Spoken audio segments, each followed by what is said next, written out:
The day my grandfather's will was read, my entire family was already counting their millions, while I was left holding nothing but a worn-out slip of paper with a phone number on it. My name is Thea Westbrook. I'm 28 years old. Last Tuesday afternoon, I was sitting in a sterile conference room at a law firm in Newark, watching my relatives celebrate their sudden windfall. My sister was so amused she had to clutch our mother's arm to steady herself. My uncle lifted his coffee cup like he was toasting his own brilliance. The lawyer just sat there, motionless, watching me with the kind of expression you'd give someone who's about to open a door they can never close again. Everyone in that room had already mentally spent their fortunes before the ink on the documents was dry. And me? I was the punchline. The college dropout. The girl who sells furniture for a living. They'd written me off years ago, and that yellowed envelope from Grandpa was, to them, the final piece of evidence.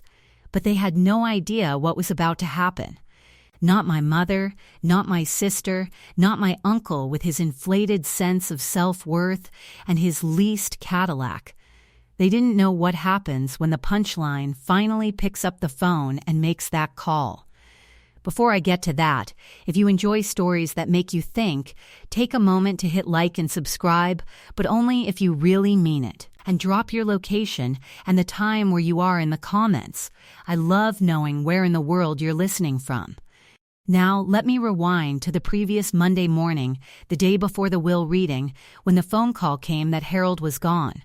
The phone rang at 6:14 a.m. I remember because I was already awake, lacing up my boots for the early shift at Birch & Stone, the furniture shop I manage in the small town of Holden. It was my mother, Thea Westbrook. She doesn't call before 9 in the morning unless someone has died or she needs something from me. That morning it was both. "Your grandfather passed away last night," she said, her voice flat and devoid of emotion.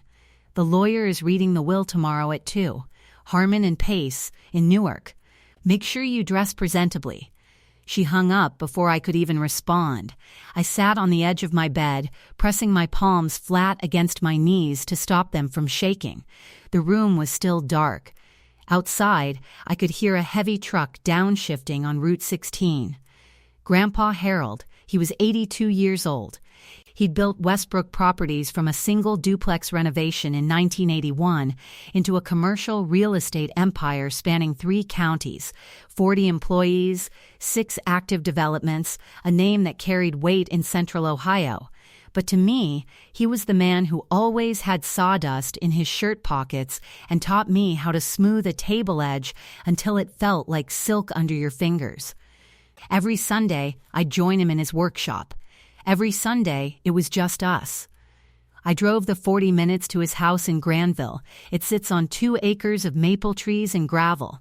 When I pulled up, my sister Nora's Lexus was already parked haphazardly near the porch. She never could park straight when she was in a hurry. Through the kitchen window, I saw her pacing back and forth. Phone pressed to her ear. My Uncle Victor was on the porch, bourbon in hand at 9 in the morning, talking to his wife in what he probably thought was a low voice. He ended his call just as I approached.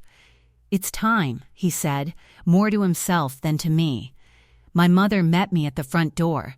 She looked me up and down, then leaned in close. "I've already spoken with the attorney. He's leaving everything to the people who earned it." She let the words linger in the air.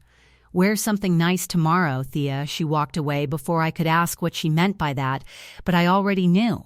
I already knew exactly what she meant. 4 months earlier, at Thanksgiving, 14 people around Harold's dining table. I can still hear every sound, every fork scraping against a plate. My mother stood at the head of the table and started the round robin as she always does. Each person shares a success from the past year. It's a Westbrook family tradition, or at least it's her way of ranking us. Nora closed her second funding round for PropLink. My mother announced beaming Emba from Case Western, and now she's building real technology. The table burst into applause. Nora's husband Grant squeezed her shoulder. Victor went next, droning on about a development in Licking County, using the phrase strategic vision at least 3 times. Then it was my turn. And Thea, my mother said, pausing like a comedian setting up the big joke. Thea is still at that little furniture place. She tilted her head, her smile thin, selling chairs. A ripple of polite laughter went through the room. It wasn't loud, but it was cruel, the kind that cuts deeper than open mockery. I looked down at my plate, at the green beans and sliced turkey I'd barely touched. They laughed at me for selling chairs, but I was learning the value of building something real. From the other end of the table, Grandpa Harold tapped his glass. Once, the room went quiet.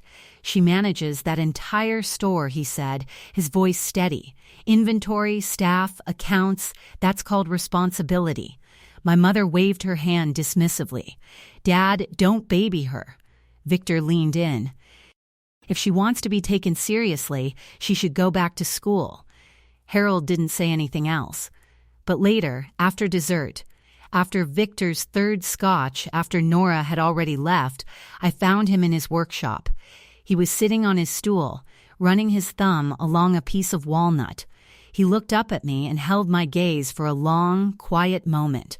Don't ever believe a diploma tells people who you are, he said, his voice quiet but certain. I've taken care of things, Thea. I didn't ask what he meant by that. I wish I had. Tuesday morning arrived.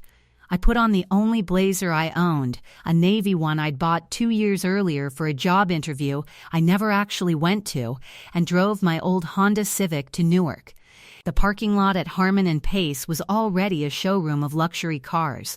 Nora stepped out of her Lexus in a tailored black dress, Grant trailing behind with a leather briefcase, looking like he was heading to a deposition. Victor rolled up in his Escalade, sunglasses on even though it was overcast.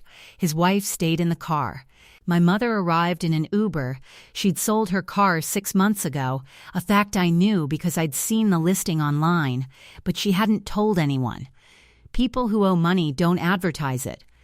Inside the lobby, Nora and Victor were already huddled near the water cooler, speaking in low, urgent voices. 4 million in accounts at least, Nora was saying, plus the properties, maybe more. Victor nodded. And the company? That's the real question. Who runs it now? They didn't notice me until I sat down across from them in the waiting area. Nora glanced up, her eyebrows lifting a fraction. Oh, she said, her voice dripping with false surprise. You came. I didn't answer. That's sweet, she added, a small smile that didn't reach her eyes. I'm sure Grandpa left you something. A card, maybe. I folded my hands in my lap. The fabric of the blazer was stiff against my skin, the tag scratching the back of my neck. The conference room door swung open. Roger Harmon, Harold's estate attorney, stood in the frame, gray suit, reading glasses on a chain, his expression deliberately blank. The Westbrook family? We're ready for you. Everyone stood. Nora smoothed her dress. Victor buttoned his jacket. My mother lifted her chin. I walked in last. The conference room smelled like old leather and printer ink. 8 chairs surrounded an oval table, portraits of former law firm partners staring down from the walls. Roger Harmon opened a manila folder and began to read. Pursuant to the last will and testament of Harold James Westbrook. Dated March of this year, Victor receives the Lake Erie vacation house and $800,000 in cash. Victor nodded, like he had expected more, but would accept it. His hand found the table and tapped once. Diane receives the Columbus apartment and $600,000. My mother closed her eyes for half a second, a look of relief, not grief. Nora and Grant, $500,000 plus Harold's investment portfolio. Nora immediately started typing into her phone. Grant opened his briefcase and pulled out a folder of his own. They had come prepared. Several cousins and the younger grandchildren received education trusts, $200,000 each. Standard, no surprises. Harmon flipped to the final page, and to Thea Marie Westbrook. Every head in the room turned to look at me. One sealed envelope to be delivered directly and opened only by the named recipient. He slid it across the polished table toward me. It was a yellowed envelope, its edges soft with age. My name was written on the front in Harold's handwriting, the ink slightly faded. This hadn't been written recently. I broke the seal. Inside was a single sheet of paper. On it, a phone number in Harold's careful block letters, 10 digits. Below it, one line, "Call when you're ready." H.W. That was it. No check. No property deed. No account number. The silence held for exactly 3 seconds. Then Nora started laughing. It began as a snort and escalated into something she didn't even try to control. "Must be for some shelter for you to live in," she managed to say between gasps. My mother turned away, but I could see her shoulders shaking. She was laughing, too. The whole room followed suit. Roger Harmon didn't laugh. He just closed his folder and watched me. The parking lot was blindingly bright. I stood next to my Civic, the envelope in my hand, when my mother caught up to me.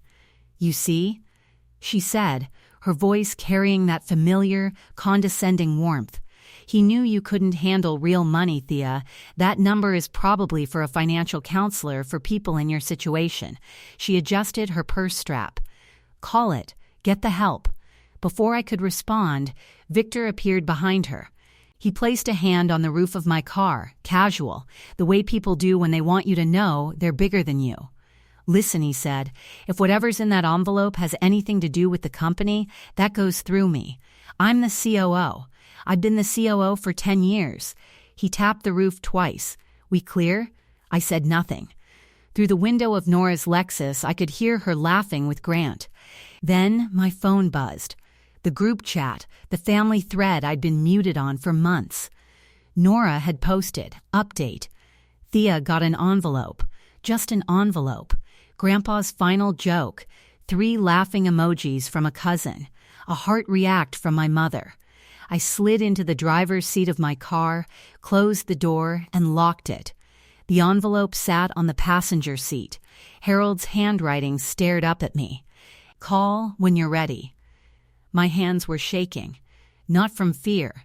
It was something else, that feeling you get when every person who's supposed to love you has just proven they don't, and you're sitting alone in a parking lot wondering if you should believe the one person who ever did. I picked up my phone and dialed the number. It rang once, twice, 3 times. Then a man's voice answered, calm and measured. "Hello. I've been expecting your call." I gripped the steering wheel. "Who is this?" "My name is Raymond Alcott. Your grandfather appointed me as his attorney 20 years ago. But we need to talk, Miss Westbrook. In person." I need to pause here, because that moment, sitting in that parking lot with my phone pressed against my ear, was the moment everything in my life split into before and after. If you've ever been dismissed by the people who were supposed to believe in you, you know exactly what that silence feels like, right before someone finally says your name like it matters.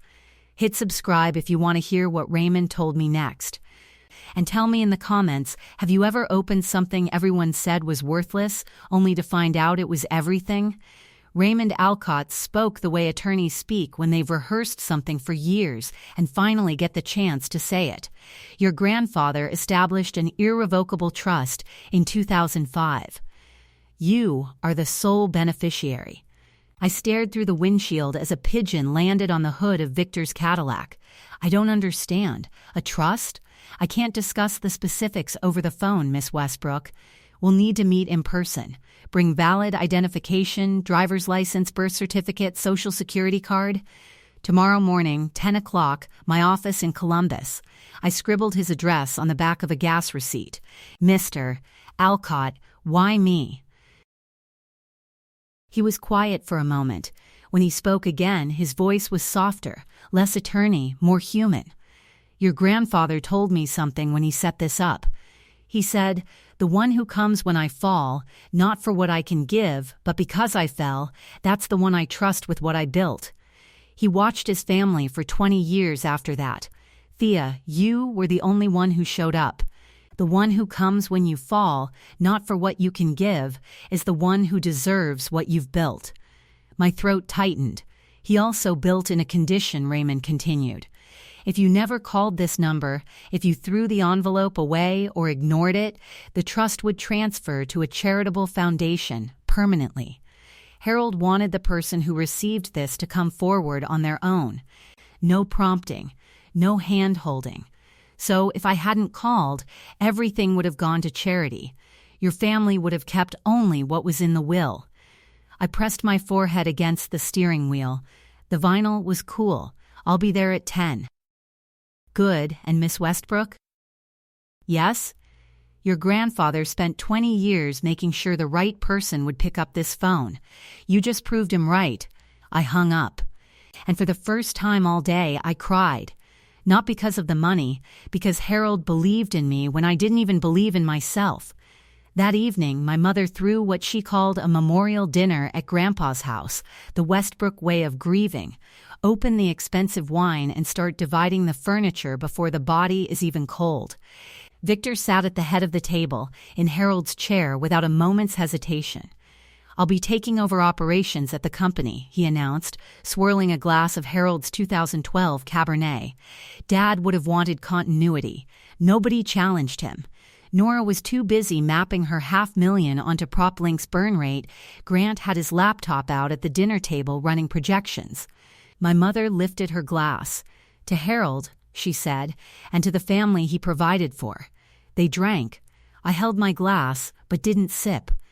Thea, my mother said, turning to me with that specific brightness she used when she was about to draw blood in front of a crowd. Do you want to show everyone your envelope? I'm sure we'd all love to see the phone number. She laughed softly. Maybe we can all call and see who picks up. 3 cousins laughed. Aunt Lillian, my mother's younger, quieter sister, didn't. She watched me from across the table with an expression I couldn't read. Victor leaned back. The company legally is still held in some trust set up, he said, as if he were reading a textbook he'd skimmed over. But those things expire when the grantor dies. Then it falls into the estate. Falls to us. He was wrong. Irrevocable trusts don't expire when the grantor dies. I knew this because Raymond Alcott had explained it to me 4 hours earlier, but I said nothing. I ate my dinner. I washed my plate. I left before dessert. Victor patted my shoulder on the way out. Chin up, kiddo. At least you got something. Some people don't even get an envelope. I drove home with both hands on the wheel, the gas receipt with Raymond's address folded in my pocket. My apartment is 700 square feet above a dry cleaner on Main Street in Holden. The radiator clicks, the fridge hums. I set the envelope on the kitchen table and sat across from it like it was another person in the room. Call when you're ready. H.W. I remembered the year I wrote those initials on get well cards every single day. I was 19. Harold had a minor stroke, left side weakness, slurred speech for 2 weeks. The doctor said he needed daily physical therapy and someone to manage his medication schedule. My mother said he has a nurse. Victor said he was swamped at the office. Nora was in her 2nd year at Case Western and didn't come home for 3 weeks. I dropped my semester. I drove to Granville every morning at 7, helped him with his exercises, grip strength, balance drills, the slow walks around the property that he hated, and I made him do anyway. I sorted his pills into the weekly organizer, read him the newspaper when his eyes were too tired. 4 months later, Harold was back at full capacity. His doctor called the recovery remarkable. I never went back to Ohio State. The scholarship had lapsed. Nobody in my family offered to cover tuition. My mother told her friends I just wasn't college material. Now I laid out my documents on the bed, driver's license, birth certificate, social security card. I set my alarm for 7. My phone buzzed. The family group chat Nora had posted again. Talked to my attorney. Any trust Grandpa set up can be challenged if we prove diminished mental capacity. He was 82 with a stroke history. We have a case. Victor replied, "Good. The company belongs to the family." I read it twice. Then I set the phone face down and turned off the light. Tomorrow, I would walk into Raymond Alcott's office and find out whether Grandpa's last words to me were a promise or just a goodbye. Raymond Alcott's office sits on the third floor of a limestone building on East Broad Street in Columbus. No flash, no glass tower. Just a brass nameplate and a receptionist who knew my name before I said it. The office itself is small and ordered. Law books line the shelves. A mahogany desk sits in the center. On the wall behind Raymond, a framed photograph, two men standing in front of a half-built duplex, grinning, Harold, maybe 50, in a hard hat, next to Raymond, younger, thinner, holding a set of rolled blueprints. That was 1993, Raymond said, noticing where I was looking. First project we ever worked on together. He did the building, I did the paperwork. We never stopped. He opened a leather binder and laid the documents flat. In 2005, your grandfather established an irrevocable trust, with me as the appointed trustee. This trust is entirely separate from his will. It does not pass through probate. It is not part of the estate. It cannot be affected by any challenge to the will. I nodded slowly. The trust holds 100% ownership of Westbrook Properties LLC, the operating company, the development projects, the long-term investment accounts. The current estimated value is approximately $38 million. The number sat in the air between us. I didn't reach for it. Why me? I asked. I don't have a business degree. I manage a furniture store. Raymond removed his glasses and set them on the desk. Harold said this to me. Word for word. The one who dropped everything to help me when I fell, that's the one I trust to hold what I built. He slid a signature page across the desk. You have 30 days to accept or decline. If you accept, ownership transfers immediately. There's also a personal letter from Harold, but it can only be opened after you sign. My pen hovered above the line. I need to think. Raymond nodded. Take your time. That's exactly what Harold expected you to say. Before I left, Raymond turned his laptop toward me and dialed a video call. A woman appeared on screen, short silver hair, reading glasses pushed up on her forehead, a no-nonsense jaw. Behind her, an open plan office, desks, monitors, a whiteboard covered in project timelines. Thea, this is Margaret Donnelly, Maggie. She's been the acting CEO of Westbrook Properties for the past 3 years, since Harold's health declined. Maggie studied me through the camera the way a contractor studies a foundation, looking for cracks. So you're the one Harold talked about? I guess so. I don't need to know if you have an EMBA. I need to know if you're honest. Harold said you were. If you take this position, I'll stay on for 12 months to train you. After that, it's yours. I swallowed. What does taking this position actually look like? Day to day? It looks like showing up, learning the projects, trusting the people Harold hired, making decisions when decisions are needed. She paused. It also looks like dealing with your uncle. Victor called me 3 times yesterday demanding access to the CEO office. I changed the locks. Raymond interjected.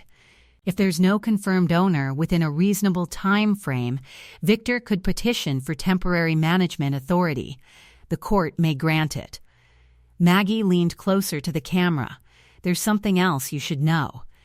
In the last 6 months, Victor submitted over $200,000 in inflated expense reports through the operations budget. Harold flagged it before he passed, but didn't get the chance to address it formally. She let that settle. That's one of the reasons Harold never let Victor take the wheel. The call ended. I sat in Raymond's office for another 10 minutes, staring at the photograph on the wall. 2 men building something from nothing. Harold chose me to keep it standing. I was halfway back to Holden when my mother called. I heard you drove to Columbus this morning. Small town. Someone had seen my Civic on I-70, or Nora had tracked my phone, or my mother simply had a network of people who watched for her. It doesn't matter how, it always gets back to her. Personal business, I said. Thea. Her voice dropped into the register she used when she wanted compliance disguised as concern. If that envelope has anything to do with money or the company, you owe it to this family to share that information. I don't owe anyone anything, Mom. Silence, fine. We'll talk later. 20 minutes after that, Nora texted me directly, not the group chat, a private message. That's how I knew she was serious. My attorney says any trust can be challenged if we demonstrate lack of mental capacity at the time of creation. Grandpa was elderly, had a stroke. If you're hiding something, it'll be worse for you in court than if you just tell us now. I read it, didn't reply. Then Victor called. His voice was warmer than usual, which meant he wanted something. Thea, sweetheart, I know Dad left you something. If it involves the company, let's just sit down, family to family. I can help you navigate it. That's what uncles are for. I appreciate the concern, I told him. But this is between me and Grandpa. I hung up before he could pivot. Back at my apartment, I sat on the edge of my bed and thought about what Maggie had said. Victor could petition for temporary management, and what Nora had texted, worse for you in court. My phone buzzed again. It was a message my mother had sent to Victor, forwarded accidentally, or maybe on purpose. She's not talking. I think your father left something bigger in that envelope than we thought. We need to see Roger Harmon tomorrow. They were circling, all three of them. And they had no idea what they were circling around. Thursday evening, my mother called a family meeting at Harold's house. Not a suggestion, a summons. I pulled up to 12 cars. She'd invited everyone, not just Victor and Nora. Aunts, uncles, cousins from the secondary branches. 10 adults packed into Harold's living room, sitting on furniture he'd built with his own hands. The couch where he used to read, the bookshelf he'd stained 3 times because the first 2 shades were wrong. Victor stood at the front of the room, positioned in front of the fireplace, Harold's spot. He was even wearing a blazer. We need to discuss the future of the company, he began. I've been COO for 10 years. I know the operations. I'm proposing this family authorize me as interim director until we sort out the estate. Nora backed him immediately, and we need to talk about Thea's envelope if it has any connection to estate assets. The family has a right to that information. Every eye in the room shifted to me.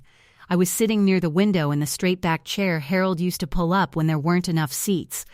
The envelope was addressed to me, I said. It's my personal property. It was left to me specifically in the will. Victor turned. His voice hardened.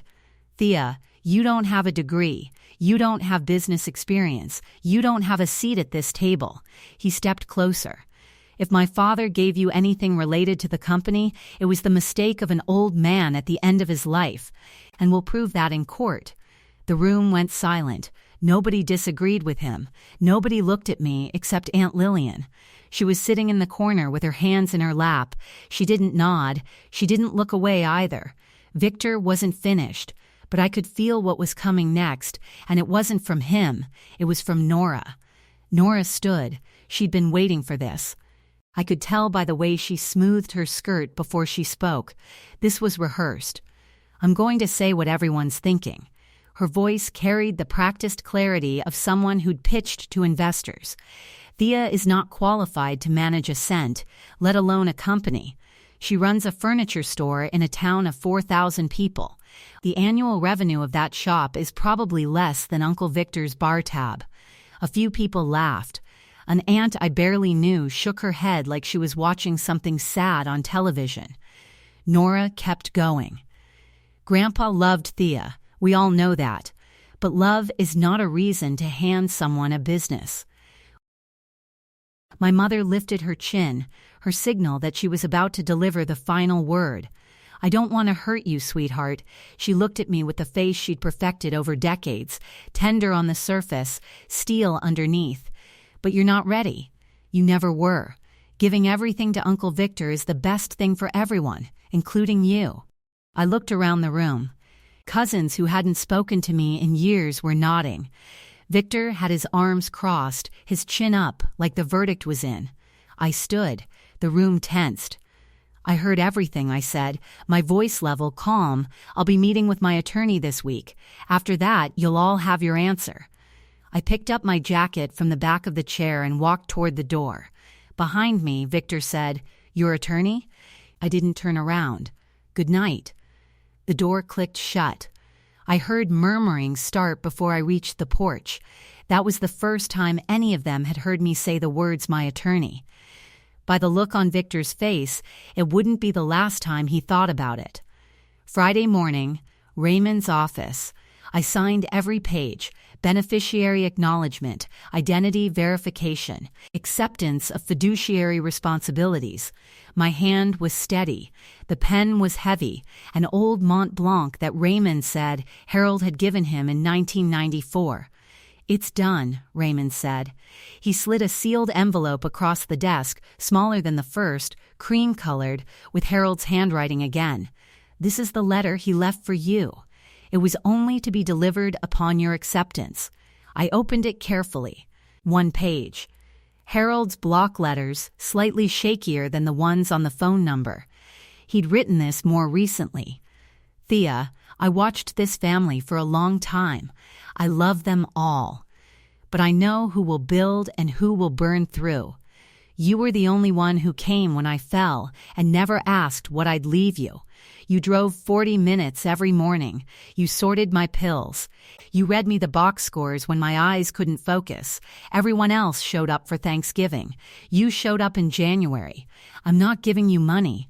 I'm giving you responsibility. That's the only kind of inheritance worth having. Take care of what I built, and take care of yourself first." Harold, I folded the letter and held it in both hands. The paper smelled faintly of his workshop, sawdust and linseed oil. I don't know how that's possible, but it did. Raymond waited. "The next step is a formal notification to the family. I recommend we do this in a structured setting at Harold's house, with documentation present. Do you have a preference on timing?" "Saturday," I said. 2:00, Harold's living room. Raymond nodded. "One more thing." Harold included a no-contest clause. If any family member challenges the trust, their portion under the will is frozen until the court rules. Could be 2 to 3 years. He knew they'd try. He knew everything, Miss Westbrook. That's why he chose you. Friday night, the group chat lit up like a switchboard. Victor sent a long message, unusual for a man who normally communicated in grunts and handshakes. "Spoke with my attorney. Any trust can be challenged on grounds of diminished capacity. Dad was 82. Stroke history. Cognitive decline. We have a real case here." Nora replied within seconds. "Agreed, I need that $500,000 and then some. The company should have been divided among all of us." A cousin chimed in. "Whatever Thea got, she should share. That's what family does." Then my mother, privately, her message arrived at 11:47 p.m. "Sweetheart, I'm trying to protect you. You don't have the money to hire a real lawyer. They'll bury you in court and you'll lose everything. The envelope, your dignity, whatever little standing you have left. Listen to your mother for once. Just hand it over. We'll manage it as a family." I read it sitting on my bedroom floor with my back against the wall.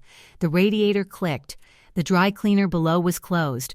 The building was silent. I didn't reply. Instead, I texted Raymond, "Saturday, 2 p.m. Harold's house. Please invite the full family through Roger Harmon's office." He responded immediately, already drafted the notice. "I'll have it sent first thing tomorrow morning." Then I opened my laptop and video called Maggie Donnelly. She answered from what looked like her kitchen, a mug of tea in hand. "I signed today," I told her. She set down the mug. "Good. Come to the office Monday. I'll walk you through the full operations portfolio." "Maggie, what's the company's financial position right now?" "Strong, 6 active projects, 43 employees, 2 contracts pending signature." She paused. "Harold left you a healthy company, Thea. Don't let anyone tell you it's broken." I closed the laptop and sat in the dark. Tomorrow, I would walk into Harold's living room, and this time I wouldn't be sitting in the back. I want to stop here for a moment, because Saturday is coming.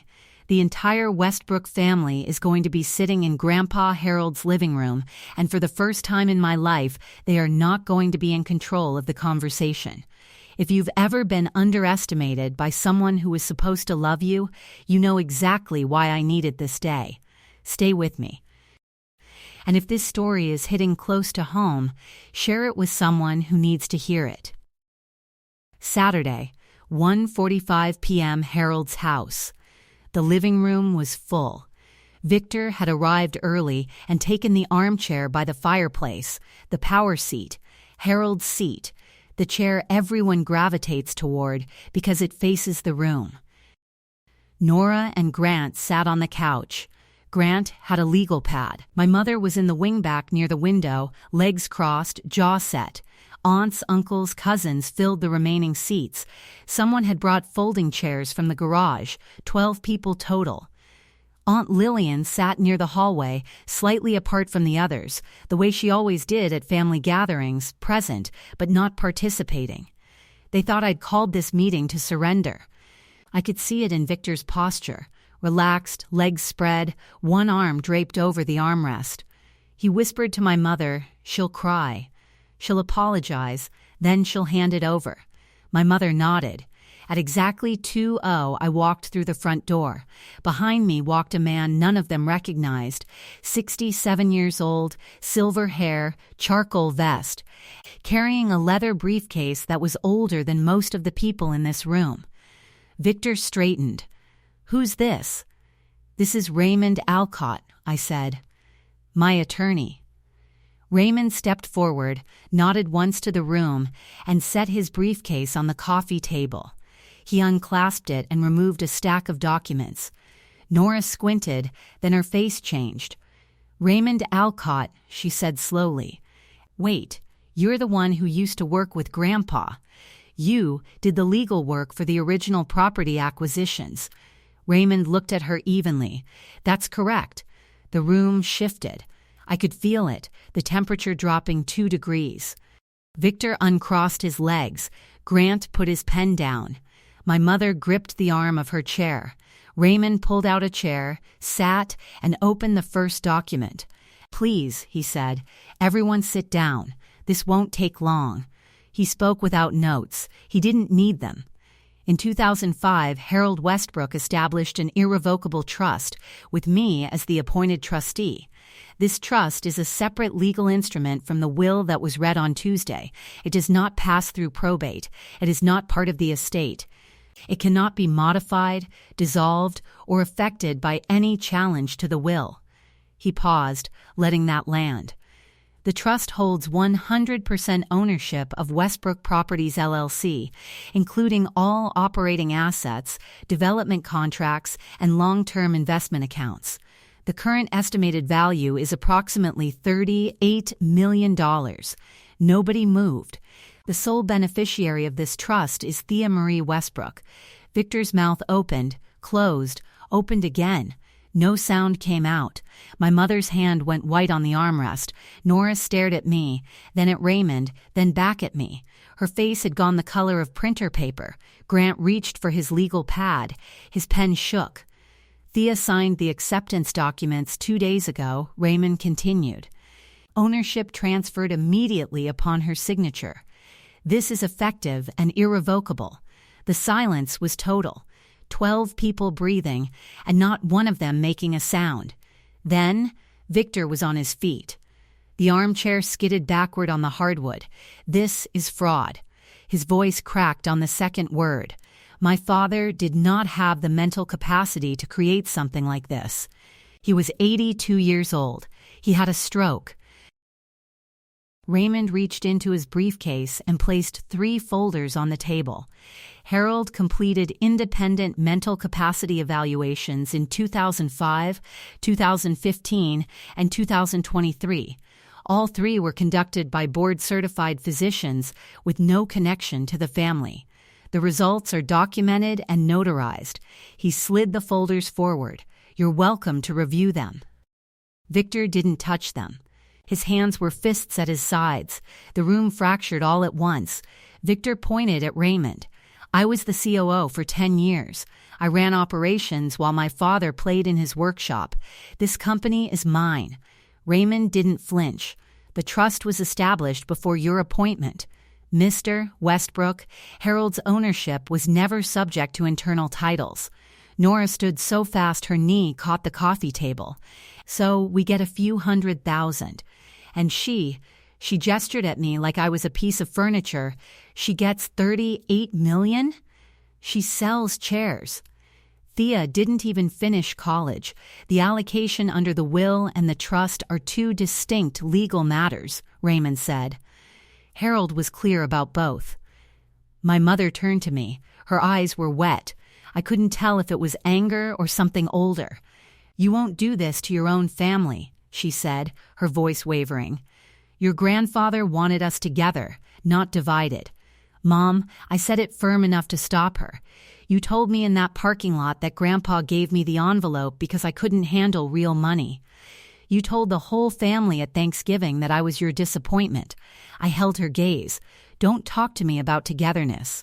The room was so quiet I could hear the clock on the mantel. My mother opened her mouth, but nothing came out. Then Grant, silent, calculating Grant, put his hand on Nora's arm.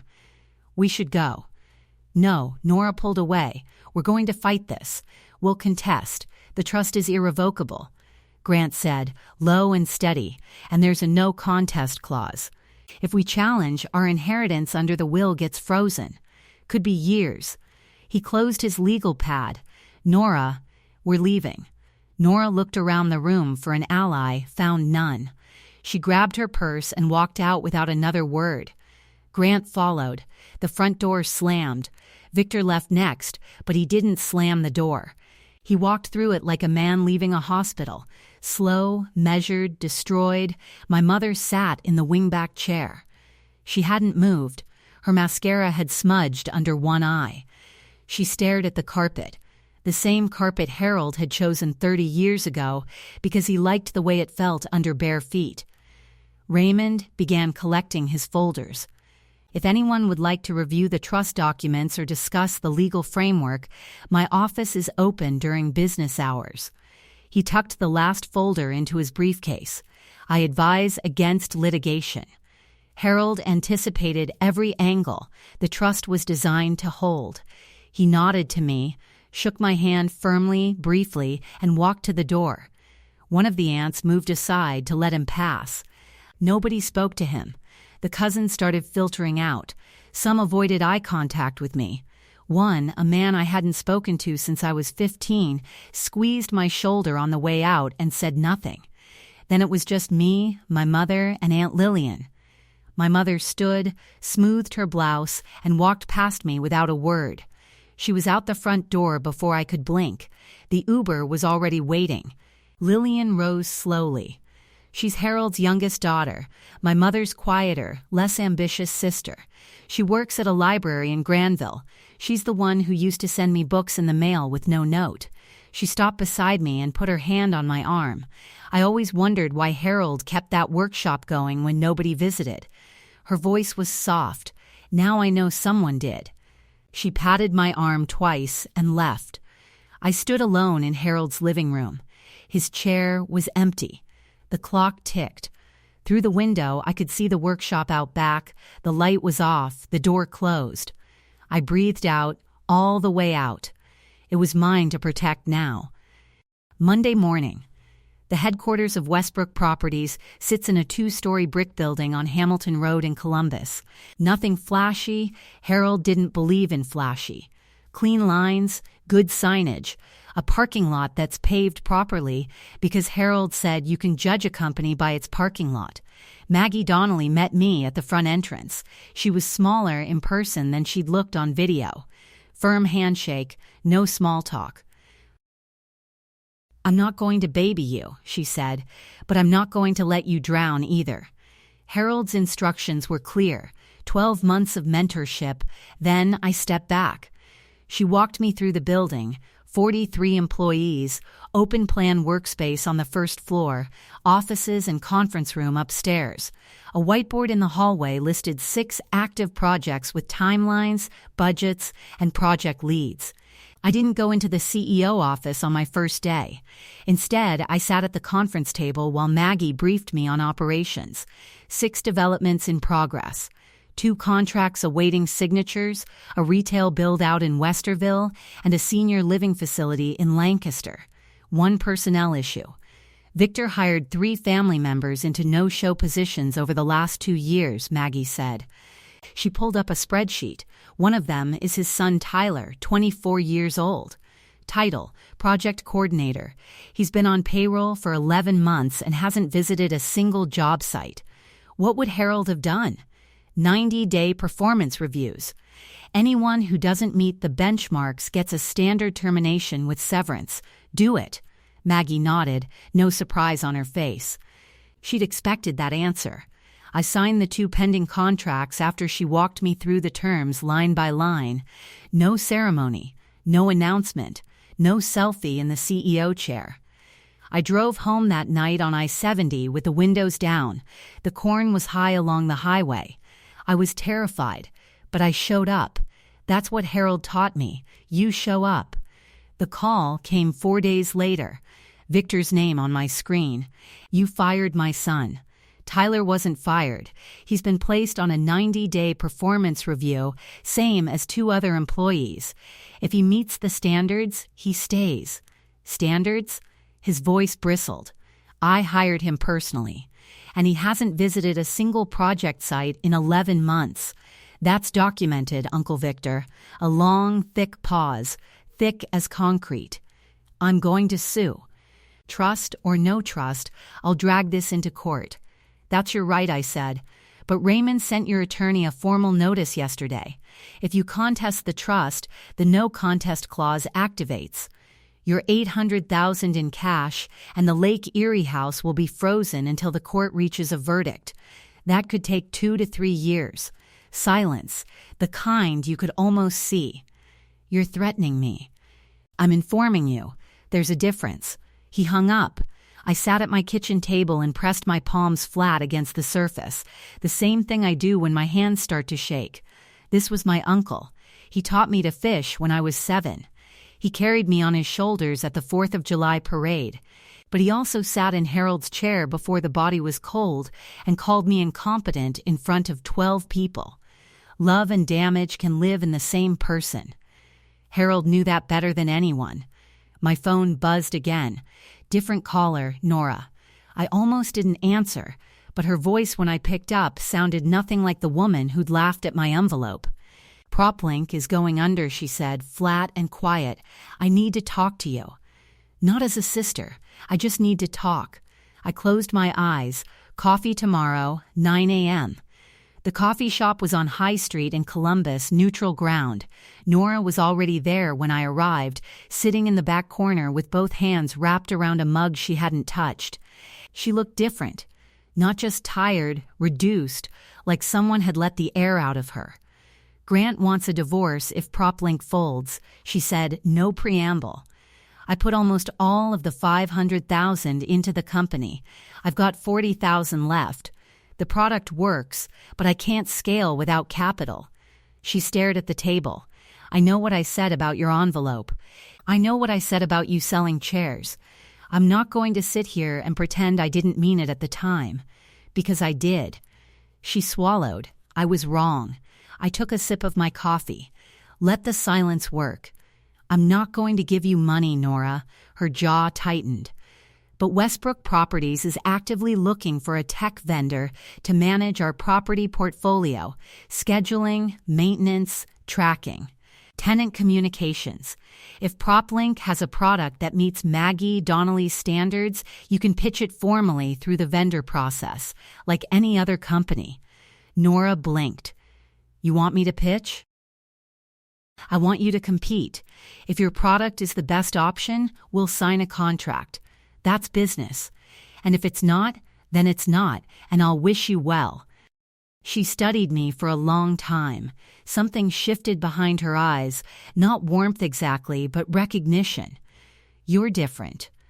I'm not different. You're just seeing me for the first time.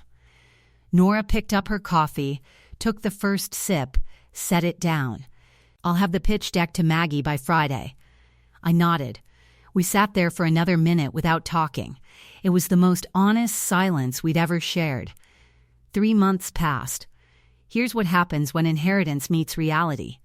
Victor contested the trust. His attorney filed on a Tuesday, arguing diminished capacity, requesting an emergency injunction. Raymond responded with the 3 independent capacity evaluations, 2005, 2015, 2023, all from board-certified physicians.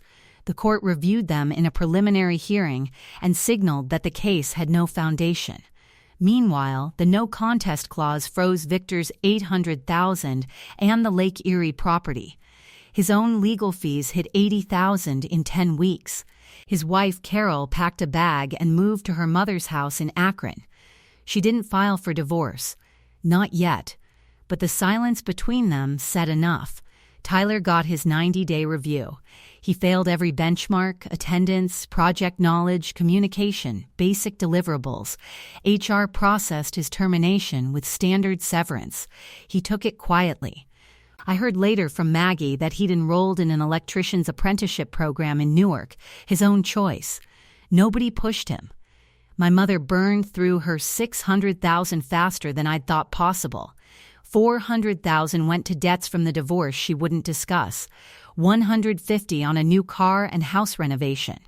Appearances, always appearances. 3 months in, she had $50,000 left and no plan. Nora pitched PropLink to Maggie. The product was solid, a cloud-based property management platform with real potential. Maggie was tough on her, 3 rounds of revisions, 2 technical audits, but the system worked.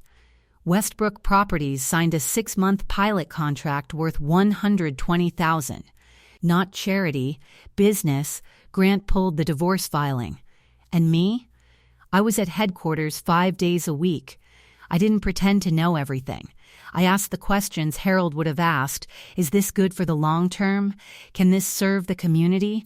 Would I be proud of this in 10 years? I'm enrolled in an executive operations program online, not an MBA, something practical. I'm learning. That's enough for now. 4 months after the will reading, my mother called and asked to see me. Not a summons this time, a request. We met at a diner off Route 37. Her choice. She was sitting in a booth when I arrived, no makeup, hair pulled back. She looked 10 years older than she had at the reading. She ordered coffee. I ordered the same. I'm broke, Thea, she said, the words flat and rehearsed. The divorce took more than I let on. I used the inheritance to cover debts I should have dealt with years ago. I have $50,000 left and no income. I waited. I wasn't going to tell you, she said. But I don't have anyone else to tell. Why not Nora or Victor? Nora's barely keeping her own ship afloat. And Victor hasn't spoken to me since the meeting. She wrapped both hands around her mug. I'm not here to ask for money. Then what are you here for? She was quiet for a long time. The diner hummed, plates clinking, the cook calling orders. I was wrong, she said to the table, not to me. About the envelope, about what I said at Thanksgiving. About all of it. You said I was your biggest disappointment in front of the entire family. She closed her eyes. I know. Not I'm sorry. Just I know. For Diane Westbrook, that was the most those words would bend. I set my mug down. I don't need you to apologize, Mom. Apologies are just words. I need you to stop telling people I'm your failure. When you talk about me to your friends or to the family, I need you to stop. That's my boundary. She nodded once. She stood, put a 5 on the table, and walked to the door. At the threshold, she turned. Your grandfather was right about you. Then she was gone. It wasn't healing, but it was a crack where the light could get in. 5 months in, Maggie dropped a folder on my desk. A proposal Harold drafted 2 years before he died, a 36-unit affordable housing development in Holden, the town where you still live, where you managed that furniture store and nobody thought twice about you. Harold wanted this built. Victor killed it, said the margins were too thin. Harold shelved it, but never deleted the file. I opened the folder. Site plans, cost projections, a note in Harold's handwriting on the cover page. This is where we started. We should give something back. What would it take to revive this? 12 months to build, about $4 million in capital. The land is already owned by the trust. Harold bought the parcel in 2018. She crossed her arms. It won't make us rich, but it'll house people who need it. Approve it. Maggie raised an eyebrow. You're sure? Victor would have said, Victor's not here. She almost smiled. I'll have the team start site prep next week. We named it Harold's Corner. No grand announcement, no press conference. I drove to the lot on a Saturday morning, put on a hard hat, and walked the site with the construction foreman, a man named Pete, who'd been with Westbrook Properties for 22 years. You know, Pete said, kicking a cloud of dirt, your grandpa used to walk every site like this. First one there, last one to leave. Drove Victor nuts because Harold would catch things Victor missed. Like what? Like everything. Pete grinned. I stood at the edge of the lot and looked out across Holden. The furniture store was 3 blocks east. My apartment was 5 blocks north. This was the town that had raised me when my family wouldn't. Now I got to build something here. Harold would have liked that. 6 months after the will reading, Victor called. His voice was unrecognizable, smaller. The kind of voice a man has after he's been alone in a house for too long. I dropped the lawsuit, he said. My lawyer told me straight. There's no case. The trust is airtight. The capacity evaluations are clean. I know. Raymond told me. A long breath. My $800,000 is mostly gone. Legal fees, living expenses, Carol's still at her mother's. I waited. I've learned that silence is more honest than rushing to fill it. Thea, I want to ask if there's a place for me at the company. I leaned back in my chair. Through the office window, I could see the Westbrook Properties sign, the one Harold had designed himself, block letters on a green field. You have 20 years of operations experience, Uncle Victor. I'm not going to pretend that doesn't exist. But you'll go through the same hiring process as any external candidate. Application, interview, reference check. No special title, no COO. If you're hired, you start where the role fits. The line was quiet. And Victor, the inflated expense reports from the last 2 years, Maggie flagged them. Harold knew. If you come back, that ledger gets addressed formally. Another long pause. I understand. His voice caught. And Thea, what I said at the meeting about your grandfather being confused at the end, about you not belonging at the table, he stopped, started again. He wasn't confused. He was the sharpest person in this family. I knew that. I just didn't want it to be true, because it meant he saw me clearly, too. That was the closest thing to honesty Victor Westbrook had ever given anyone. Send your resume to HR, I said. And Uncle Victor, welcome to the process. He let out a breath that sounded like it had been held for 6 months. 1 year later, Thanksgiving, Harold's house. My house now, technically, though I still can't bring myself to call it that. I kept everything the way he'd had it, the walnut bookshelves, the carpet he'd chosen for bare feet, the dining table he'd built from a single slab of reclaimed oak in 1987. His chair sat at the head of the table, empty, a small bunch of yellow chrysanthemums in a mason jar on the seat, his favorite, the ones that grew wild along the workshop fence. My mother arrived early. She came into the kitchen without being asked and started peeling potatoes. It was the first time in a decade she'd helped prepare a meal in this house. She didn't say my daughter the CEO to anyone. What she said was, Thea makes a better turkey than I ever did. She meant it as a compliment. I'll take it. Nora and Grant came together. PropLink's pilot contract had converted to a full 2-year vendor agreement with Westbrook Properties after Maggie's team confirmed the platform reduced maintenance response times by 31%. Nora called me M now. A small thing, but in a family that measures distance in syllables, it was everything. Victor arrived with Tyler. Victor had gone through the hiring process, application, interview panel, skills assessment, reference check. He was offered an operations manager position, not COO. He took it without argument. Tyler had finished his electrician apprenticeship last month. He drove here in a truck he'd bought with his own money. Carol had come back to Victor 2 months ago. They're in counseling. Aunt Lillian sat next to me. She squeezed my hand under the table and whispered, "Harold's watching." I looked around the room. It wasn't healed. Diane still couldn't say sorry. Nora still flinched when someone mentioned the envelope. Victor still sat too straight, like a man relearning where he fits. But they were here, at this table. And so was I.